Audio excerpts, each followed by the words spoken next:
Welcome to Mad Lads Live, everybody. Glad to have you guys here. We're back for another rousing round of Kenshi Rise of the Dwarves, and you guys get to ask me all sorts of lore questions while I'm, going through and raising a legion of short boys and Womit. I just don't have it. I think I have one Womit. I have truth. Yeah, so short boys and golems. So, all right. So last thing I was doing was.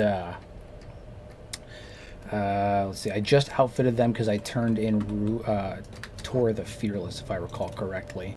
What time is it right now? It is 5:03 in game, so we're going to speed this up real fast. I want to make sure I got Tor the Fearless.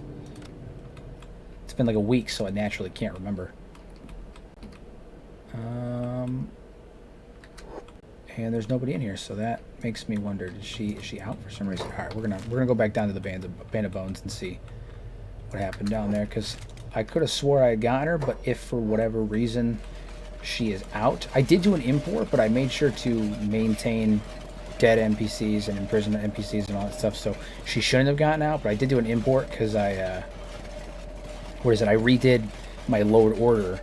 None of the mods are different, but I redid my load order to make it a little bit more stable, and I did an import before booting this up just to make sure. So that may have caused me to have to go get Tora again, which, kind of shisty, but, worst case, I guess I get her bounty again. She was still alive, so it's not like I returned her from the dead, but unintended. That's what I'm saying. I do remember turning her in because that's how I ended up outfitting all of them with the mercenary plate. But, who knows, maybe I'm... The dialogue.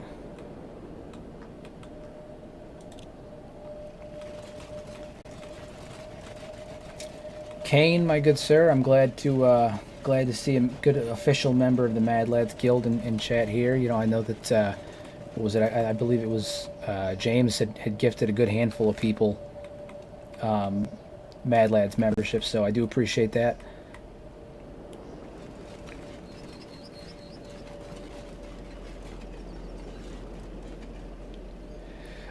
With the Shet Kingdom, no. Oof, that initial load-in is always a little shisty. There we go, okay. With the Shet Kingdom, no. So basically what I'm going to do is, eventually I'm going to turn on the Shet Kingdom, right? Because I am basing the general idea of my Dwarven Empire on the dwarves from Dragon Age Origins, and so the Shek are kind of like my Darkspawn. Now I'm kind of valuing away from that as a whole. Like, it's not going to be the only thing I do where I base them solely on the Darkspawn, the dwarves from Dragon Age, but like the initial idea going in was that my first major enemy will be the Shek, and then I'll probably move from there. I'm thinking, I think this time, just to avoid any like major repetition after, of course, I take out the Band of Bones again, I'm going to head over and start moving my guys over to the United Cities, because I think that we're just built up enough to where we can actually, I don't know if I'd say survive over there, but like we won't get absolutely massacred. Where does that make the Fogmen? I have no idea. I don't even think I have an equivalent for the Fogmen in Dragon Age.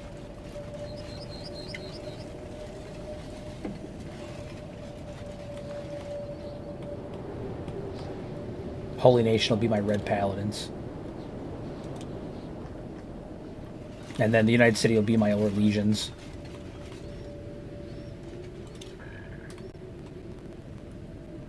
Oh yeah, demons probably make more sense. They're kind of mindless. Although the demons are in Dragon Age are a bit more nuanced. A bit more reasonable. Yeah, so she did escape because of the import. All right, so we are not strong enough to face them head on. I can tell that much. Who are the Kunari? Actually, it's funny, because now that you say that, I'm like, the Shek probably line up more with the Kunari. At least Dragon Age 2 Kunari. Dragon Age Inquisition, not as much. The mic is weird again. That's so weird. I'm so sorry, guys. It might just be some internet issues. We've been having a lot of storms here with the hurricane that came through just north of us, so it might just be some bandwidth issues, and for that, I'm so sorry, guys.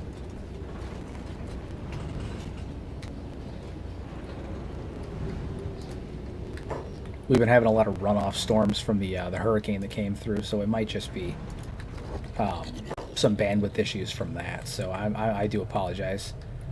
Hopefully we don't have anything crazy going on. Let me just double check to make sure that I'm not utilizing anything, eating up bandwidth on anything. All right, so we're gonna. How much money do we have? 3,406 cats. That should be enough to hire one mercenary group. Yeah. So like I live in New York, and as a result of living in New York, there was a hurricane that passed up through Dallas, and then straight up, and now it's going up through Canada. The last couple of days, we've been getting a lot of runoff from that, and as a result of that runoff, my internet has been intermittently spotty here and there. It's actually made my day job a bit kind of a pain too. So again, I'm so sorry, so sorry. All right, we're gonna hire.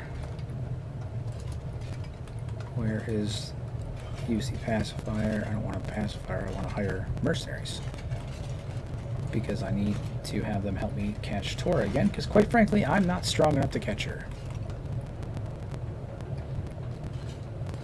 Yeah, no, it didn't like pass directly over me or anything like that. It was, when I say over me, I mean like I'm in New York, it's in Canada going past and above where I am, but the runoff from it has caused a lot of storms and outages and stuff like that over the last few days. So yes, please do remember to like and like the stream, follow, subscribe, the whole nine. Helps with the algorithm and whatnot. I'm really trying to build things up further. Like I've said it in previous streams, but my goal is to one day be able to do this full time. So any support that you can offer, always helpful, but obviously I don't want anybody to go outside their means to do so. I'm looking to hire some bodyguards. We're going to hire them just for one day because we only need them for one day. We don't even need them for that. We need them for like an hour. We're just going to come down here and let them do most of the fighting against the Band of Bones. Yeah, we just had a lot of storms, a lot of thunderstorms, a lot of electrical storms. Bandwidth's been kind of shisty because of it, but nothing crazy. Hop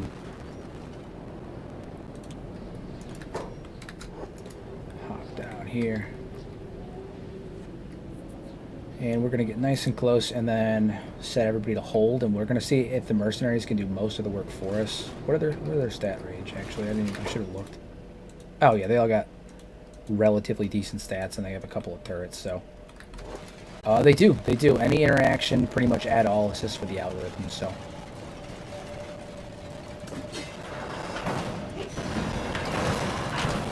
And then we'll stay up here with Zagan, let these guys do most of the frontline fighting, and we'll stay up here with Zagan and let him basically defend the primary group. But yeah, any kind of interaction assists with the algorithm. It's always super helpful. The algorithm takes, even negative interaction actually assists with bolstering whether a video shows up in the algorithm, which is funny because you'd think that they would not want negative videos to show up, but ad revenue is ad revenue. YouTube gets their cut. They just want people to engage with whether it's good or bad, so.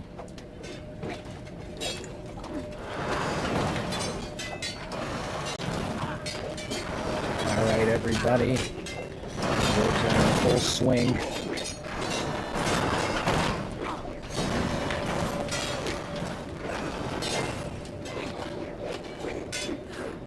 Yeah, the Dust Bandits are probably going to be one of my next primary targets. Right now, my main focus is just getting a solid crew together to be able to even participate and engage in these kinds of fights.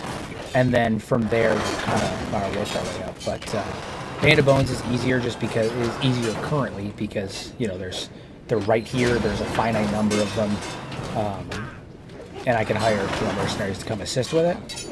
But Dust Bandits are probably my next go through.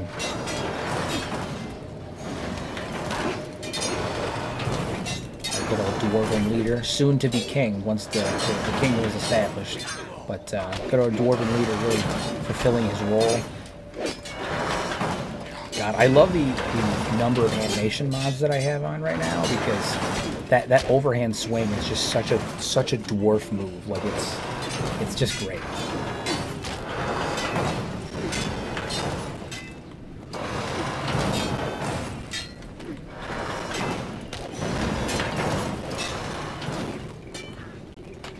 doing bad. Griffin is down. Nines is down. Gurgle, surprisingly, because he has block on, so he's managing to actually take a beating, because I'm trying to get his defense up a bit. But Gurgle's actually, the fact that he's alive at all right now is surprising to me, because admittedly Gurgle was nothing more than a backpack for quite a while. Zagan is in rough shape, but as soon as we collect the bounty here, we should be able to repair him. No big D. Probably should have been paying attention to where Tora was. Excuse me. Dusty down here. Alright, our mercenaries are doing okay. They are definitely getting beat up though, that's for sure. Just gotta find Tora. She's usually got an axe.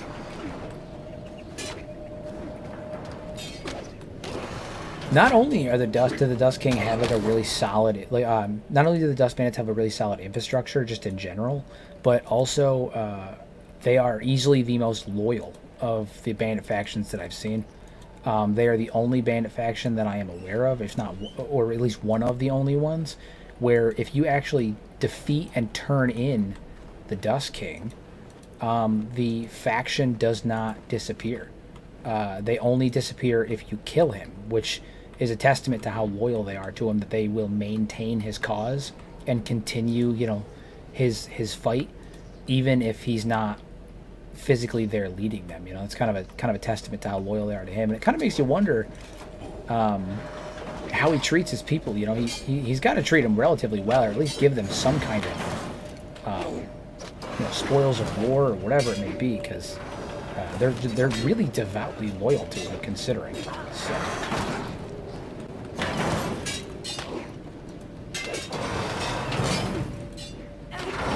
Where is she? She's gotta be around here somewhere.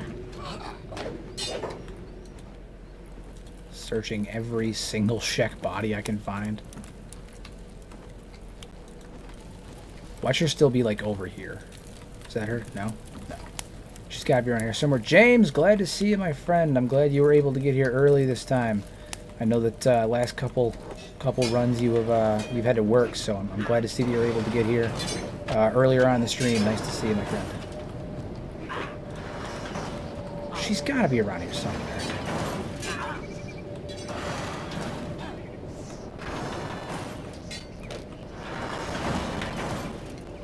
Yeah, you know, it's funny. The Dust Bandits have never really struck me as being particularly like violent per se. They're just kind of like. They're almost like a more sophisticated version of the starving bandits, right? Like, they just want money and food. And, like, obviously they're robbing people, so they're highwaymen. But, like, they don't... I don't know. They've never particularly struck me as, like, overtly violent. They're just, like... They rely on violence as a quick alternative to getting what they want. But, like, there's a dialogue option where you can just pay them and they'll leave you alone. You know? What's he doing? No, he's doing pretty good. He's doing pretty good, to be honest with you. He's got relatively good stats, considering. I'm not too worried about him. Zagan's taking a bit of a beating. I am going to redirect him to first aid, though, because these guys are hurting bad. Get these two picked up.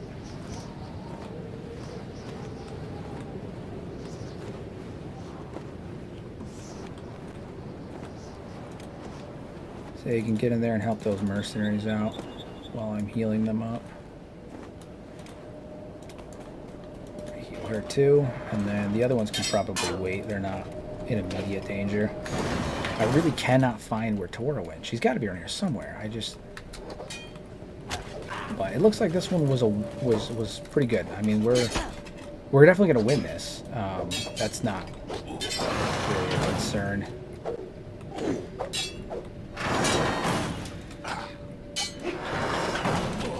For anybody interested in my load order, I know in previous streams I've talked about putting together a collection for everyone to have the accessibility to download and, you know, use all of the mods that I use. That is done. If you go to the previous streams, it is in the description for those streams, and then obviously when I get a chance, I will make the description of this one reflect that as well. But collection is out. You guys can see my full load order. The only thing it doesn't have is the reshader, that EP2 reshader. So Suki V2 and my load order, and you'll have an experience that looks generally like this. And then if you guys want to match it entirely, I have a graphical video that I put up about a year and change ago. That kind of gives you a full walkthrough of what my graphical settings are. So just so you guys are aware, I know I've brought it up on previous streams before about my making a collection of my mods, you know.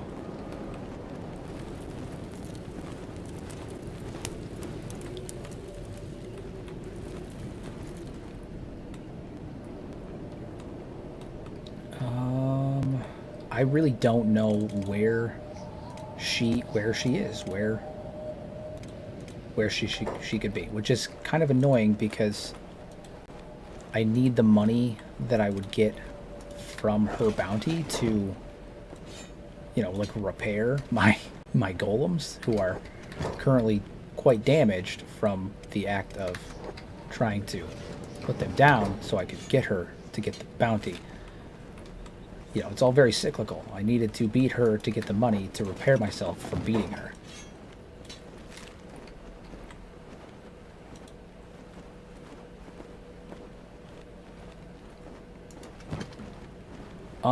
I've admittedly, I want to. If I had to pick the food that I've wanted to try, as gross as it is, I want to give it Dust Witch a try. Because it sounds awful, and I want to know exactly how awful it is. Like, it literally looks like a piece of sandy bread with, like, smeared cactus on there, which, like, sounds gross, and I want to know if it's gross. And then, on another angle, I want to try a food cube, because, like, what is it? What does it taste like? But in terms of, like, best...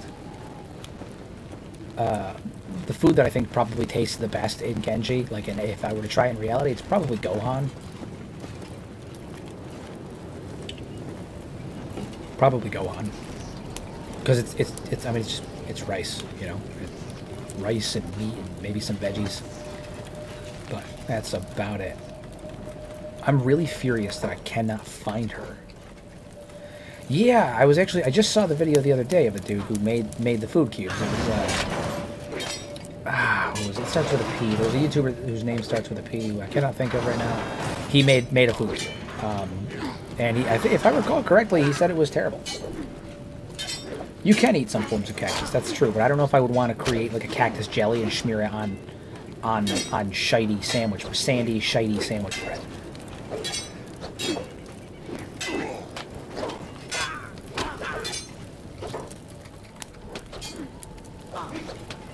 On the upside, even if... Oh, dang, we've lost a limb. Okay, Gurgle has officially lost a limb.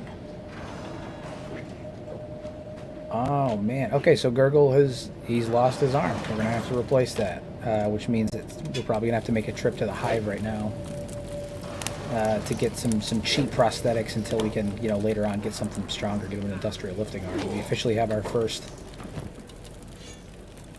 amputee.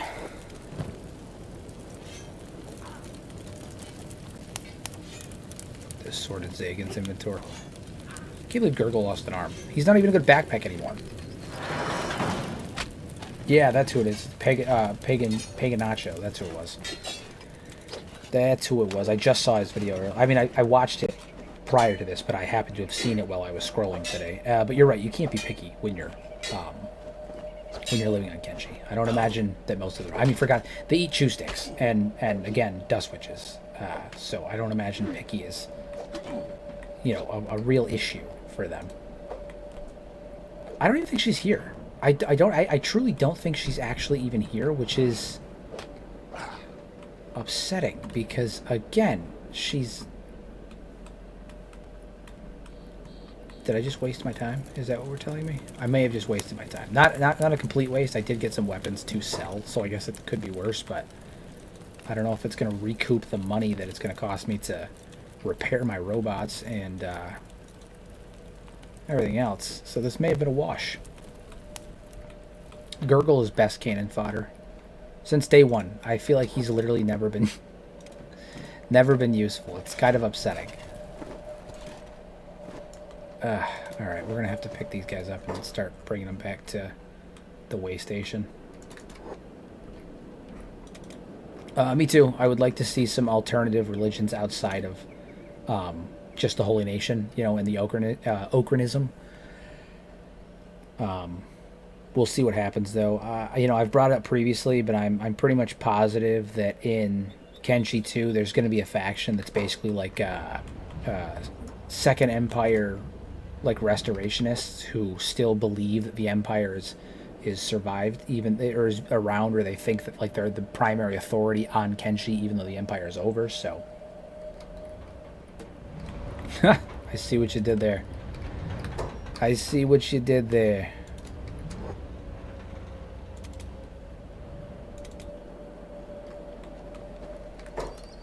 No, stop letting them heal. They can do your job. Come on.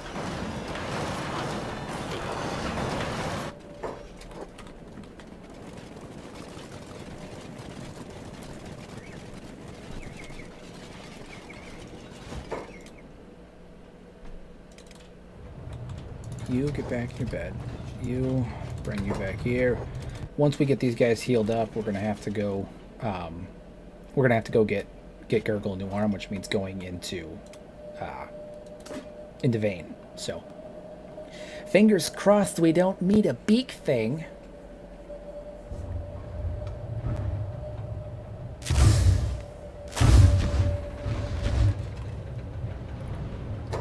Outstanding. All right, pick you up. Oh no, I just dropped you off. Huh, look at that. Pick you up.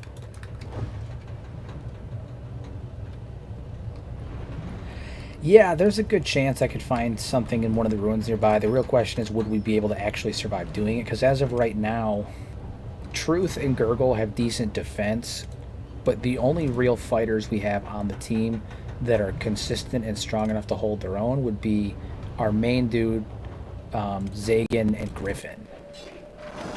Right, and that's the other thing. Like, if we hit a skeleton spider or blood spiders right now, we'd get hosed. We would not survive. Their attack rate is far too high. There's no way we could defend against it, and then to make it worse, it wouldn't be bad. I mean, it wouldn't be good. It'd be absolute disaster. We'd get wrecked. Because if Zagan and Vashu fall, we're screwed. You know, Griffin can hold his own for a bit, but he's not quite on par with everybody else yet. So, and then Truth, Gurgle, and Nines are they're basically, you know, meat shields that we keep in bullet blocking distance. So, and we've already got Gurgle down without an arm, so like that's even with if I put him on block, his defense is going to suffer. It's just at the moment I'm probably going to have to go get an economy arm and go from there. Maybe go on another goat hunting trip.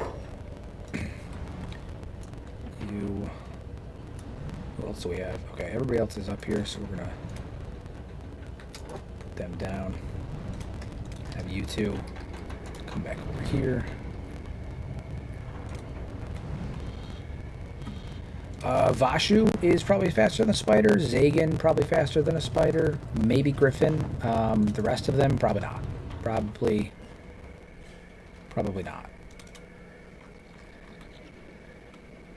And to be honest, in the event that there was a spider there, I would probably leave my worn down golem to hold them off and have him kite them and you know, act as tank and distraction while everybody else got away, because there's no way we would survive. We could probably fight one, maybe two skin spiders right now, but anything more than that, I doubt we'd last very long. So my primary goal right now, though, is I want to get out of the border zone, because I spent the first 2 episodes in the border zone, and I don't want the entire first like 5 episodes of the series to be me just sitting in the border zone going back and forth. So I'm going to head probably over to the United Cities through Holy Nation territory and kind of see what happens there. All right, so I got 7,000. Spent 4,000 on that. Repair these guys once they get up here.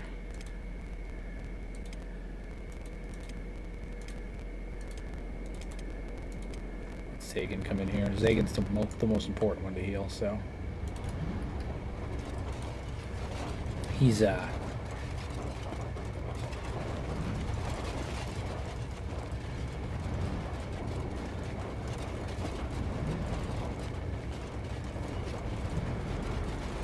which mods? The range specifically of what? Like what range do you mean? Like the range that animals can attack you on, or what do you mean?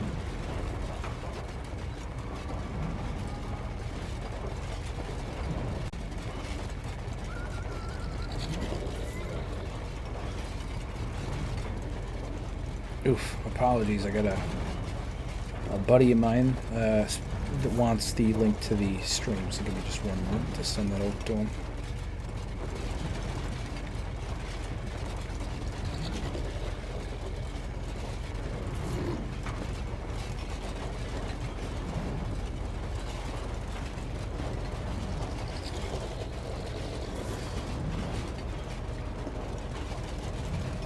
There we go.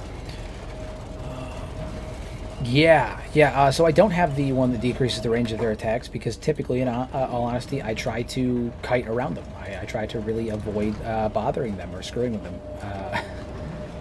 I go very far out of my way to make sure that I don't get in their way because they ruin me every time. All right, so we're going to need more money right now. We're not going to be... Gurgle is still unconscious, which is fine. So we're going to come down here. We're going to collect some of the weapons off of these guys that have maybe been knocked unconscious. A lot of them are sleeping right now. Maybe we can find Tora. Maybe she actually came back and we can find where she is now. These guys are unconscious, though. They're in rough shape. We should be able to take them if they get up with relative ease. I will decide to build my first city once I have an appropriate number of dwarves that will be able to withstand the first iteration of no matter where I settle, whether it be tax day, prayer day, the Shek coming in trying to collect my food, bread weaves. I need to be able to hold off against that first assault, so it might be just a little while because, bread weaves and whatnot. Mostly the bread weaves, but it shouldn't be too much longer, but it's not on my main list of priorities right now. Right now, it's getting my men trained up and functional and capable of some kind of self-sufficiency. Yeah, I really don't know where the hell she is. She's off somewhere doing whatever, living her best life. So we're gonna... Well, that's the thing. I know that she's obviously got to be alive because the Band of Bones is here. But when I looked in the jail at the Shek Kingdom, back in Squin, where I turned her in, she wasn't there. And I assumed it was because I did an import, so like it didn't... she got let out of jail because of the import or something along those lines, but she's not here. So I'm not really sure where she is. So I'm just going to have to make do by basically stealing the Band of Bones weaponry, selling that to try and recoup some of my losses on this little, I wouldn't say failed excursion, but less than profitable or less profitable than I was expecting excursion.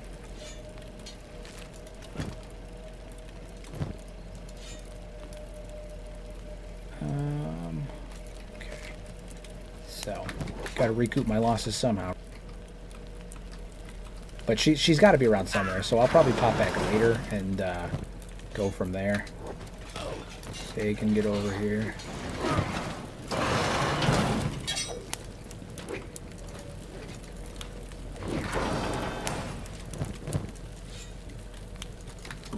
The range on collection frame is terrible.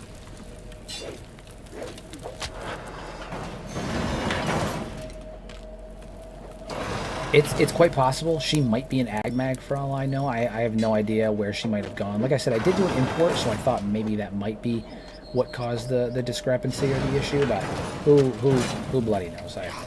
We'll find her eventually, I'm sure. But I got to recoup my losses, so I'm just gonna loot as many of their weapons as I can and sell those. There we go.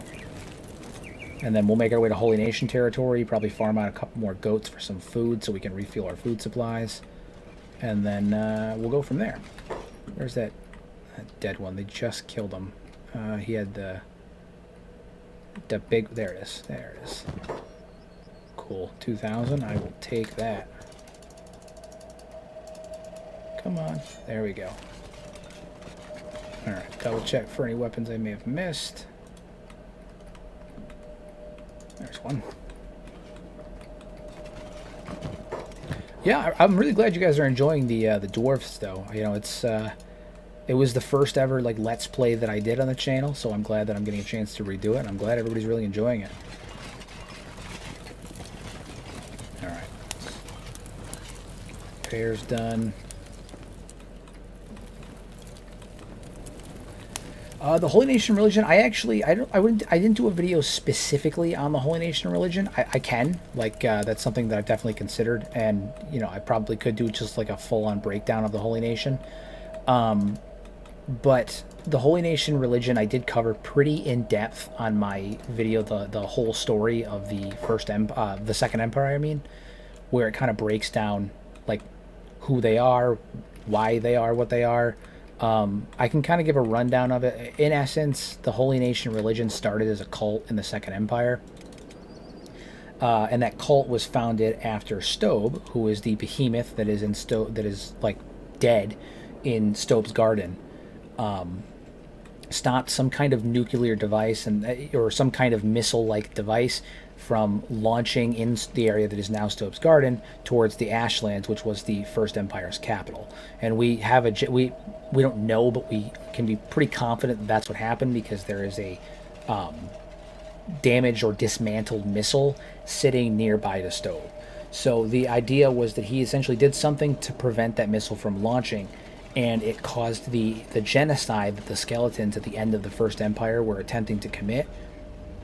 It caused them to stop for whatever reason, you know, because the whole genocide started because they melted down the behemoths, and the skeletons felt betrayed or whatever it was. So when a behemoth actively saved humanity, in spite of the fact that you know, humanity destroyed all the behemoths, Stobe gave his life to save them. So when the Second Empire started, many years later, after, you know, the events of the nuclear winter and all that stuff, that was the Age of Chaos, when the Second Empire started, with it, there was a group of humans that venerated Stobe as like their savior, and they kind of formed a cult around him. And they were a very active cult, and Catlan began to grow very concerned about the cult. I'll get to the cleansers in a minute. I don't have that much on them, but I'll get to those in just a minute. So Catlan was concerned about the cult because of the growing numbers of them, and so he worried that they were going to start becoming radicalized, because, you know, Catlan, for all of his faults, he wanted to protect humanity and make right the wrongs of the past, but he had his ego was too large, and quite frankly, he didn't know what he was doing.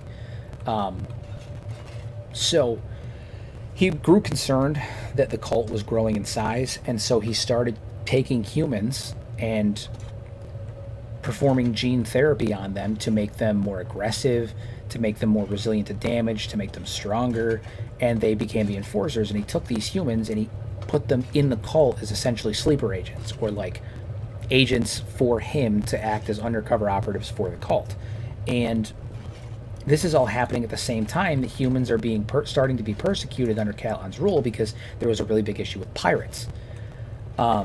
So, you know, humans are becoming more and more disenfranchised under Catlan's rule. And wow, why does he keep passing out? We're just gonna have to pick him up. You know, I don't know what else to do about that. We're just gonna have to pick him up, and then we're gonna put Griffin in there. So humans are becoming disenfranchised. The cult is growing in numbers. Catlan continues to crack down on them. He genetically modified humans and basically changed their evolutionary tree to act as like sleeper agents for them, to be more resilient. And the cult starts to radicalize. And when it begins to radicalize, they have an issue with skeletons, because the skeletons are the ones that are doing all of these things. The skeletons are the ones that are oppressing them. The skeletons are the ones that are you know, modifying them genetically, whether it be willingly or against their and so they started to radicalize against the skeletons. And eventually Stobe became they renamed Stobe in their like biblical text to Kytrin. And then Kytrin, who was Stobe, split into two factions. Kytrin split into Narco, which represented the darker aspects of skeletons, right? And then Okran, which represented the savior of humanity, or Stobe. But they changed the names and things got altered over time because obviously they hate skeletons because skeletons were oppressing them and experimenting on them and all that stuff. And so they wanted to remove the skeleton aspect from Okran, or Kytrin, or Stobe.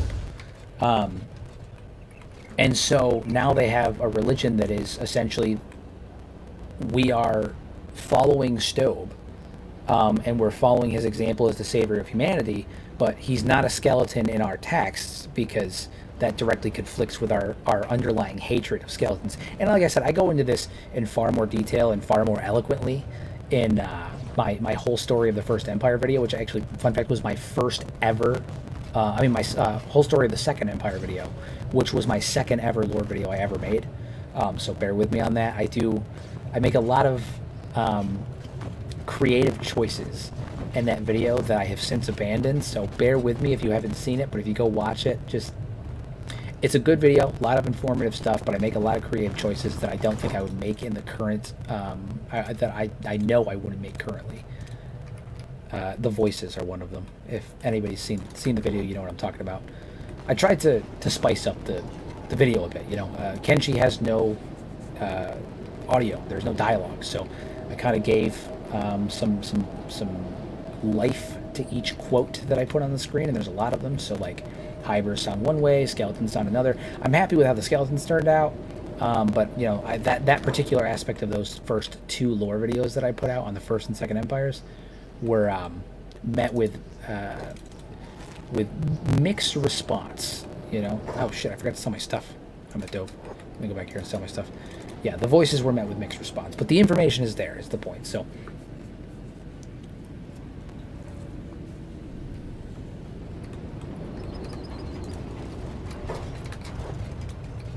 but I probably will end up going into and doing a video on this on the Holy Nation religion and Okranism at some point, just to kind of hold on, I want to take those. I stole those from the mercenary accident. Whoopsies. Yeah, I'll probably will make a whole video on them at some point, though. Oof, we are getting dangerously low on food. Alright, we have 16,000. That should be enough, provided that we don't have any serious hiccups, to come up here, collect a arm for Gurgle, so he will wake up, because for some god-awful reason. Stobe's death is not... I just saw your comment, Kane, so apologies for that. Stobe's death is not what caused the skeletons to flee into the Black Desert City. Stobe's death is what caused the skeletons to stop trying to destroy all humans. The Black Desert City happened later, after Catlan's empire failed. That was when the skeletons fled to the Black Desert City, because they were basically like, we tried to kill all humans, we tried to make it right, we screwed up twice, because not only did we try to kill all humans, but when we tried to fix it, we screwed it up again. And so they went to the Black Desert as kind of an exile, and similarly to Catlan, Catlan locked himself in the capital of the Second Empire in the Ashlands. The rest of the skeletons basically did the exact same thing. They just did it in the Deadlands, where they wouldn't be, found by humans who might want to, commit retribution on them, or maybe they just wanted to be left alone until they eventually rot and die. There's a number of reasons why they could have gone there, but the exile to Black Desert City happened after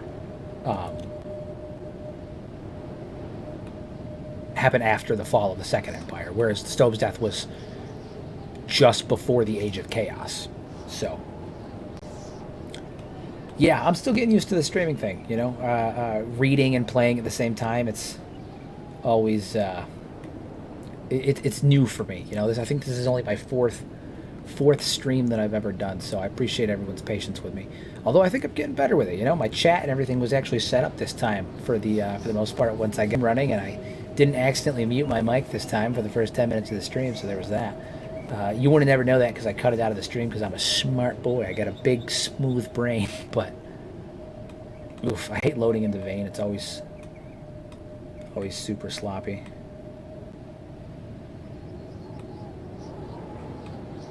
There we go. Kenshi's engine, man.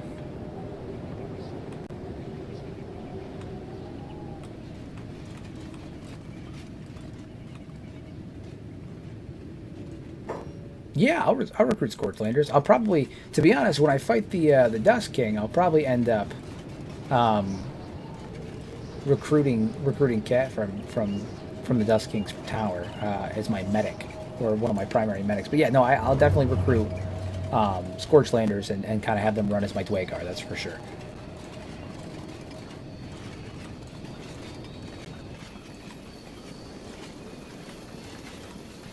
So the skeletons aren't necessarily trying to prevent technological development as much as they are trying to hide the fact that they once tried to destroy humanity. And you know, it's interesting to me that they all collectively agreed to do that.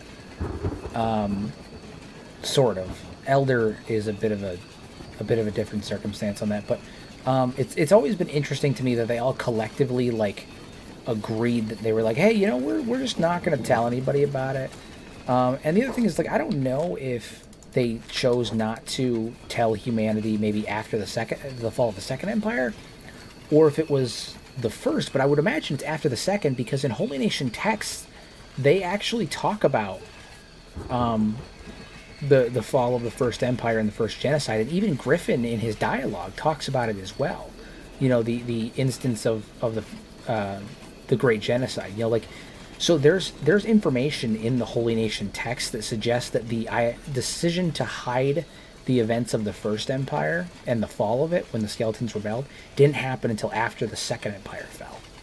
And that would make sense if you think that, like, the Skeletons were trying to right the wrong of the past, and then when they realize, like, that they can't do that, that they're not capable of doing that, that the greatest amongst them, being Catlan, was unable to do that. It makes sense that they'd be like, you know what, let's just not talk about it. Let's just not tell anybody. The world does not need to know that we tried to kill all humans. We tried to fix it. It didn't work. You know, let's just sweep that under the rug.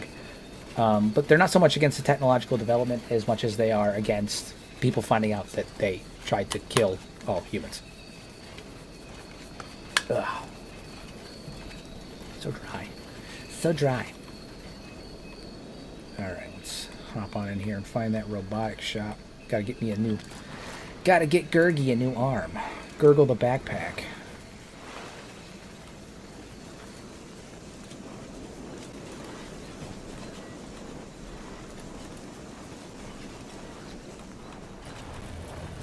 Hello.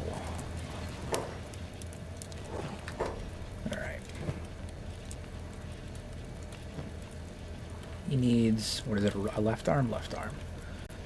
These are all shitey. I don't want to spend too much on it, but, well, I mean, it's only 2,000. I might as well get him the best piece of crap arm I can get him, you know? Gotta treat him a little bit.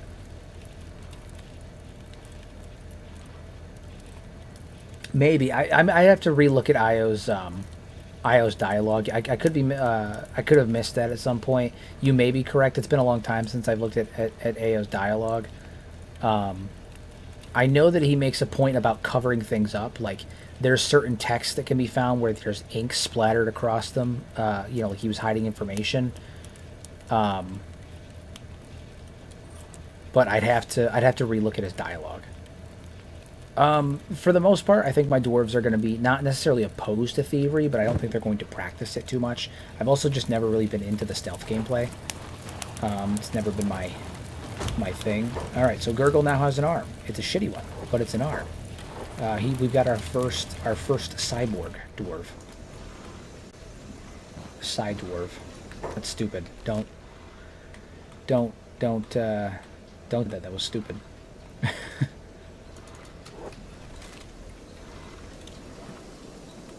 Get the hell out of here. Truth, what are you doing? Why are you way over here? Who's attacking you? Those are gorillas. Alright, Truth is... Jesus.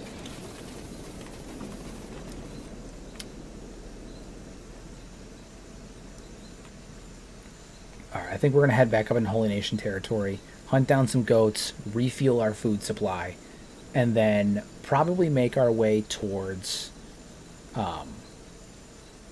Should we head to the United Cities over to the Great Desert? I just feel like there'll be more opportunity for stat building over there because there's so many splinter factions that aren't, don't have stats in the 30s and 40s. So it's not just my team getting beat up on, but they're actually like contributing. They can build their stats fighting Empire peasants. They could build their stats fighting slave mongers. There's a lot of opportunity there. I definitely need to go to the Holy Nation. Definitely need to get some more food, which I'm going to get by beating up some goats, but... Oof, that's tough. I don't think Tin Fist is going to be insane at this point. I can tell you that much. A lot of people don't like to hear that. That Tin Fist is a literal lunatic. I'm not saying he's not doesn't have good intentions, but he's definitely going to. He's definitely nuts. And that's just a byproduct of his bloat, which is because he hasn't reset in a long time. If I had to guess, what he'd be doing. I don't know. It's hard to say. So I know early on, or we think early on. That's what Io said. Okay, so I'm glad that I didn't necessarily misremember that. But so I know that early on, Tin Fist likely had some kind of position of authority, or was at least close to Catlan. And I imagine that he probably left Catlan's side or gave up on Catlan right around the time that the child prison started. And that the enthralling started because, think about it. Tin Fist has a beef against slaves, against slavery, specifically slavers, right? Because here's the thing. Tin Fist has no actual interest at this current point in freeing slaves. That's not really what it is. He wants to kill slavers. It's not even about freeing slaves anymore.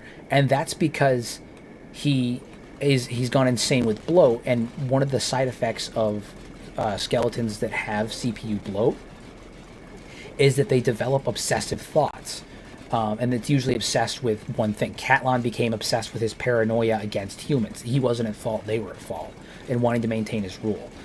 Elder became obsessed with wanting to eradicate all humans. The Armor King is obsessed with thieves trying to steal from his shop and building armor. Every skeleton that has high stats has experienced this kind of bloat. And so Tin Fist, if I had to guess what caused that, when Catlan enthralled the skeletons, he viewed that as putting them in a form of slavery. And so when he gave up, he vowed to himself that he would never let that kind of atrocity happen again. And, over the last 1,000 years, he was committed to stopping slavery, right? To preventing the kind of atrocities that happened to his kind from his friend from happening again. But as time went on, it went from I want to free slaves and prevent slavery to I want to kill slaves. And now he's obsessed with that. And while what he's doing is good on paper, like in the short term, he actively admits that what he's doing gets more people killed than it saves, firstly. Kills more people than it saves. And also, he doesn't do anything to assist the slaves that he frees, really. He will go through a slaver camp, butcher everybody. Slaves will get killed in the process, and that's collateral damage to build a world without slavers, right? But he's actively killing the people he's supposed to be protecting. And then and most of the slaves end up having to fend for themselves, and being that the slaver camps are in the Great Desert, most of them get eaten by skimmers or picked off by roving bandit caravans or whatever there is. Like, I'm not saying that Tin Fist is a bad guy. I'm just saying that he is no longer fulfilling the goal that he may have had initially, and he's actually doing more harm than good in many aspects, because the slaves that he frees, more often than not, they die, or they get recaptured. And then the ones that survive, like the other slave camps, the other slavers, the other nobles, end up treating their slaves worse as a result of the whole situation. I mean, it's a whole thing. The economy goes down in the United Cities as a result of it. Like, you want to get rid of slavery for sure, because their entire economy is propped up on slavery. But they're also causing members of the United States to starve because the economy is getting severely damaged as a result of destroying the slave trade, which are causing innocent civilians in the United States to have issues procuring things like food, which leads to peasant rebellions, because the nobles are hoarding all of the food. There's a lot of nuance to this problem, that Tin Fist is not considering anymore. He's just attacking slavers to say I killed slavers. And while that's great on paper, in the short term, he's not considering any of the long-term ramifications of his action because he doesn't care. And he doesn't care because he's insane. So, long story short, you know. I kind of went on a bit of a rant there, but I like Tin Fist. He's just...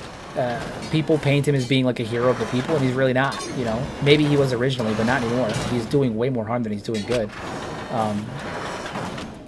You know, the road to hell is paved with good intentions, I suppose. And he has great intentions, but, or at least he had great intentions. Now, like I said, he's more interested in killing slavers than he is anything else, but teach their own, you know.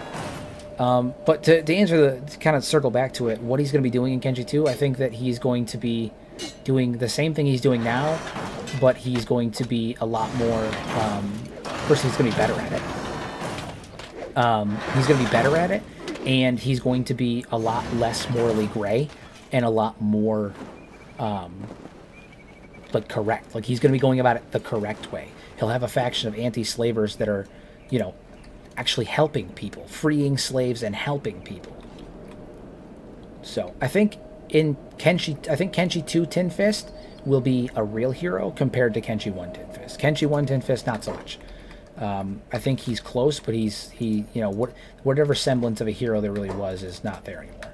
I think Maul is probably has the best intentions of any of them. And to be honest, I think that the Flotsam Ninja would reintegrate into Holy Nation society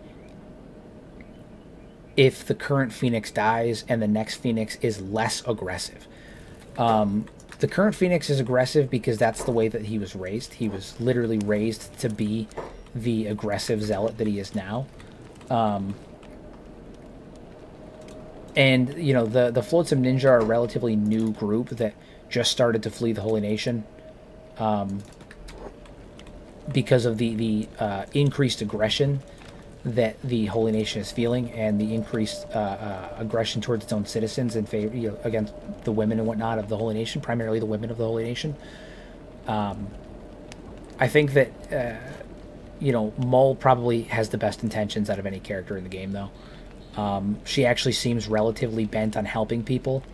I just think her circumstances are really unfortunate, especially that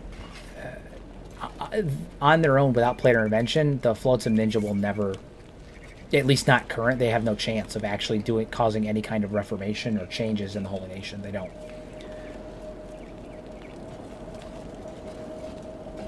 Because here's the thing, even if they kill the Phoenix and get rid of the real root of the problem,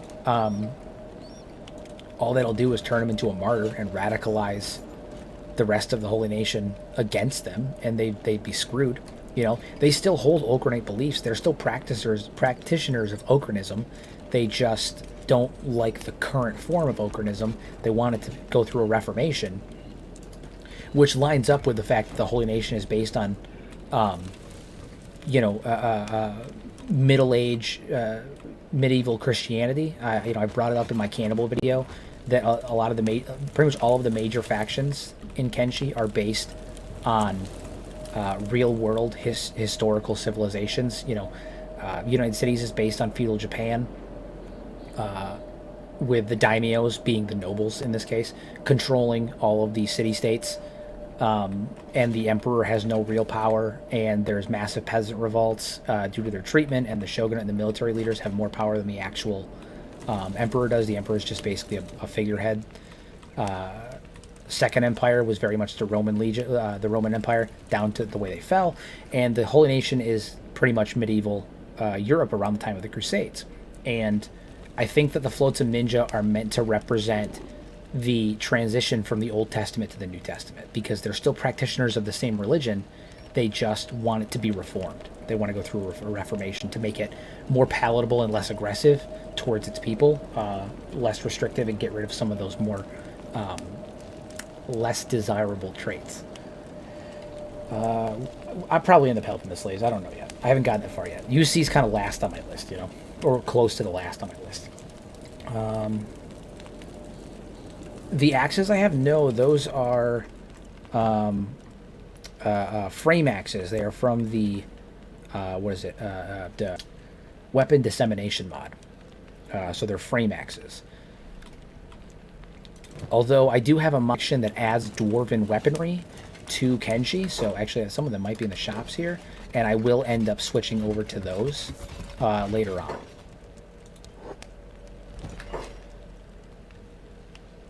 Well, so here's the thing. They don't get to choose who replaces the Phoenix. The way that the Holy Nation's religion works is that when the Phoenix dies, the first male that is born after the Phoenix dies is the new Phoenix.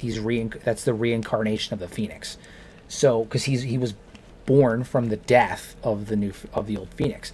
So they don't really get to choose. The only reason that this current Phoenix is hyper aggressive is that when the current Phoenix's parents, when his mother gave birth to him, he was taken from his mother and from his father and was raised by the Holy Nation's church, by the Oakernite Church and the priests, and they indoctrinated him to hell. And they made him this hyper-aggressive, warmongering leader. They made him the way he is. So one could argue that the Phoenix isn't really the problem. It's the current heads of the church. So, you know... the Shet Kingdom, I haven't done a lot of research on it, so bear with me on the Shet Kingdom specifically portion of this, because I can go in depth as to why the Holy Nation is medieval European, why the Second Empire is the Roman Legion and is Rome, and why the UC is feudal Japan. From the little bit of research that I've done and my own historical knowledge, the Shek are based on the Ottoman Empire.